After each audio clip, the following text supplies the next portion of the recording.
Most people think they know what Rams versus Seahawks means.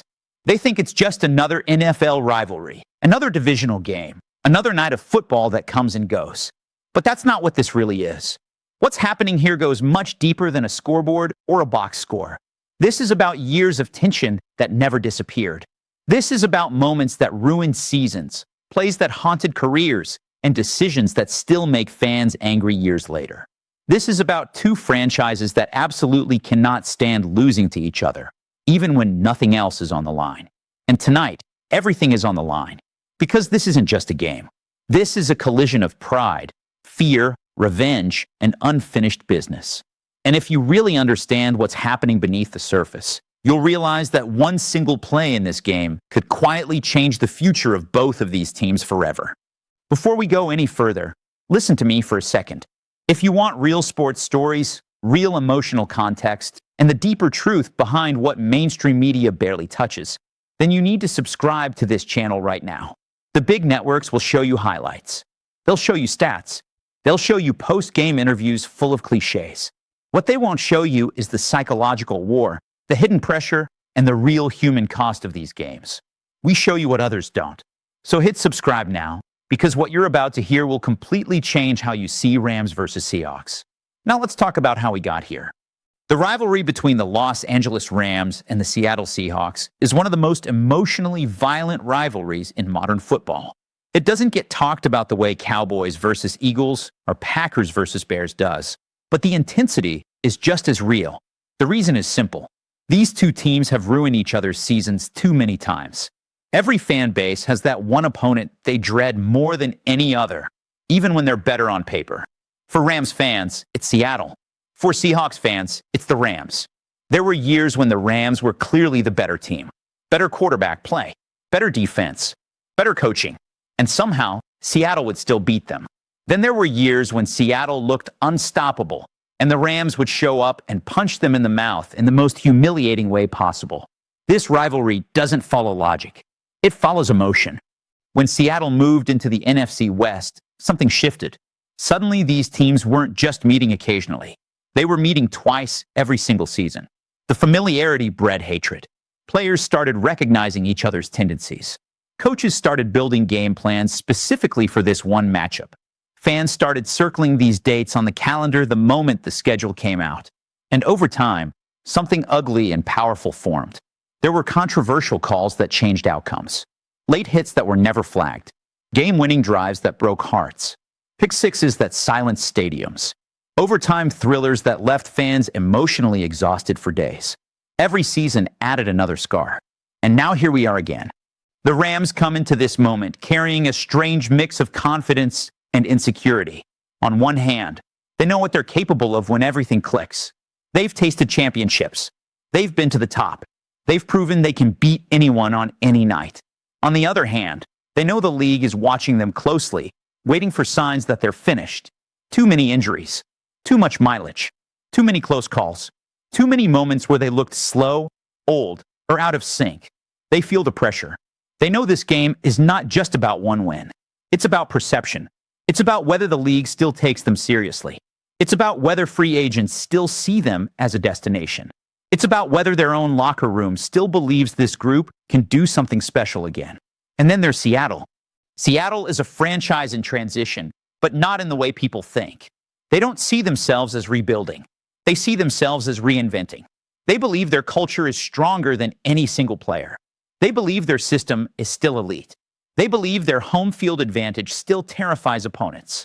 But there's a quiet fear inside that organization. A fear that maybe the magic is fading. A fear that maybe they're becoming just another average team. A fear that maybe their best days are behind them.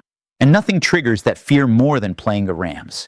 Because the Rams have a habit of exposing Seattle at the worst possible moments. This is why this game feels different. This is why players on both sides have been unusually quiet this week. This is why coaches are speaking in carefully scripted sentences. They all know what this really means. This is about identity. This is about survival. This is about legacy. And it's about something even darker. Regret. Every veteran on that field has moments they wish they could redo. A missed tackle. A dropped interception. A bad read, a penalty that extended a drive.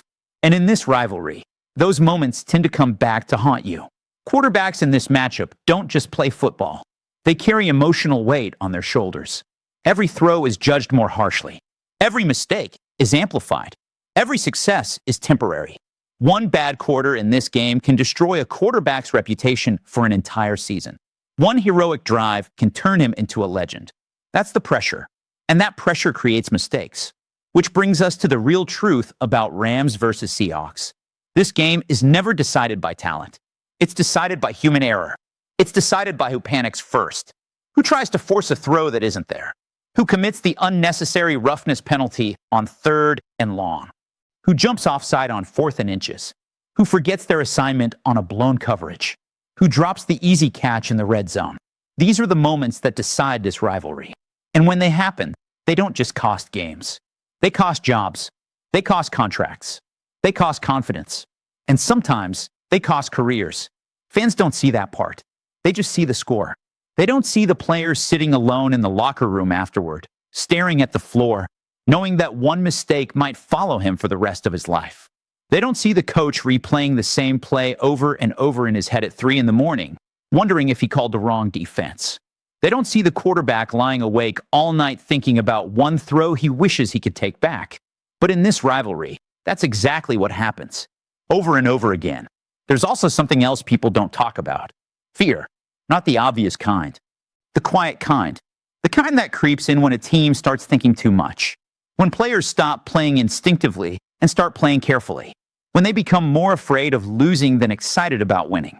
In Rams versus Seahawks, fear always shows up in the 4th quarter. You can see it in the body language. You can see it in the conservative play calling. You can see it in the hesitation before throws. And that's when everything breaks down. That's when the game turns. That's when one team realizes too late that they played not to lose instead of playing to win. And the other team smells blood. That's when this rivalry becomes cruel. Because it doesn't just beat you. It humiliates you. It exposes you. It takes something from you that you don't get back. And that's why this matchup matters so much more than people realize. This isn't just about standings. This isn't just about playoff positioning. This is about psychological dominance. The winner of this game doesn't just get a win. They get belief. They get momentum. They get swagger. They get inside the other team's head for the rest of the season.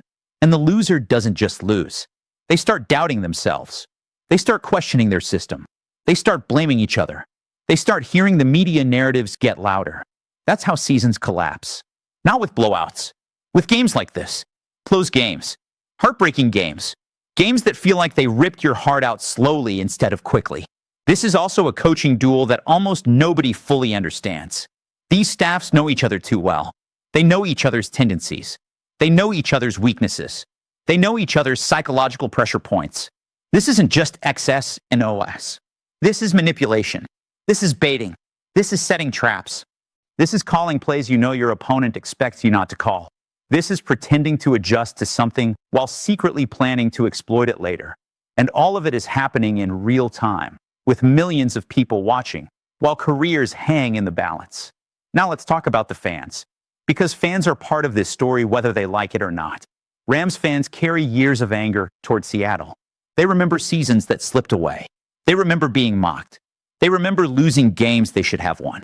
They remember being told their wins didn't matter. And they want payback. Seahawks fans carry their own scars. They remember being embarrassed by the Rams when it mattered most. They remember being outcoached. They remember watching their defense fall apart. They remember watching their quarterbacks get hit over and over again. They want revenge too. That energy fills the stadium. It changes the atmosphere. It changes how players feel. It changes how referees feel, even if they pretend it doesn't. And yes, controversial calls will happen in this game. They always do. There will be a flag that nobody understands. There will be a no call that makes one fan base furious. There will be a replay review that takes too long and changes momentum. And when that happens, social media will explode. People will accuse the league of rigging it. Analysts will argue for days. And the NFL will quietly move on like nothing happened. But for the people on that field, it will matter forever. And here's the part nobody wants to hear. This game will not end cleanly. It never does. It will end with confusion, with anger, with heartbreak, with one team celebrating while the other team stands in shock. There will be one play that everyone points to and says, That's where it changed. And that play will be replayed for years. It will become part of this rivalry's mythology. It will be referenced every time these teams meet again. And the player who made that mistake will never escape it. That's the reality. And that's why Rams versus Seahawks is different. This is not entertainment. This is emotional warfare. This is controlled chaos. This is human psychology colliding with professional sports. And it always produces damage. So when you watch this game, don't just watch the ball. Watch the sidelines. Watch the faces after big plays. Watch the body language after mistakes. Watch who keeps fighting when everything starts going wrong. Watch who starts shrinking when the pressure peaks. That's where the real story is. Because the real story of Rams versus Seahawks is not written in touchdowns. It's written in fear, pride, and regret. And when the fourth quarter arrives, when the stadium is shaking, when the noise is unbearable, when the players are exhausted and scared and desperate, that's when you will see who these teams really are. That's when the lies disappear. That's when the truth comes out. That's when someone becomes a hero and someone else becomes a villain. And neither of them will ever forget it. This is not just another game. This is a reckoning. This is a judgment. This is a moment that will quietly shape the next 5 years of both franchises. And most people watching won't even realize it's happening. But now you will. And once you see it, you can't unsee it. Because Rams versus Seahawks is not football. It's fate pretending to be a game.